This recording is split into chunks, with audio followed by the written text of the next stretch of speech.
எனக்கு casserole recommend பண்ண தம்பி இவர் தான்.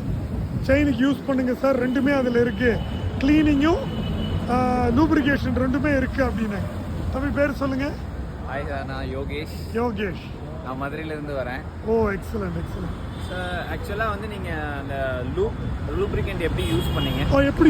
எப்படி தான் யூஸ்வலாக தான் அந்த கேனில் ஒரு டியூப் மாதிரி இருக்கும்ல, ஓகே, அந்த ஸ்ப்ரேயரில் ஃபிக்ஸ் பண்ணி இங்கே அடித்தேன், அப்புறம் இங்கே அடித்தேன், அப்புறம் அந்த சைடில் இருந்து இந்த சைடு அடித்தேன், டயர் ரோல் பண்ணி.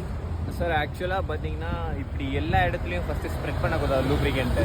இப்படி அடிக்கக்கூடாதா? கூடாது. அப்புறம் எப்படி அடிக்கணும்? வந்து இந்த எட்ஜ் இருக்குல்ல சார், ஃபர்ஸ்ட் இந்த எட்ஜ் நம்ம இந்த கேப், இந்த எட்ஜ் இதுல தான் அடிக்கணுமா? இந்த எட்ஜை நம்ம லைட்டாக கவர் பண்ணிட்டு தான் நம்ம சென்டரில் அடிக்கணும். சும்மா இந்த இடத்துல, அப்புறம் இந்த இடத்துல அந்த ஸ்ப்ராக்கெட்லாம் வேஸ்ட்டாக ஸ்பாயில் ஆயிரும், வேஸ்ட் ஆயிரும். ஸோ எல்லா இடத்துலையும்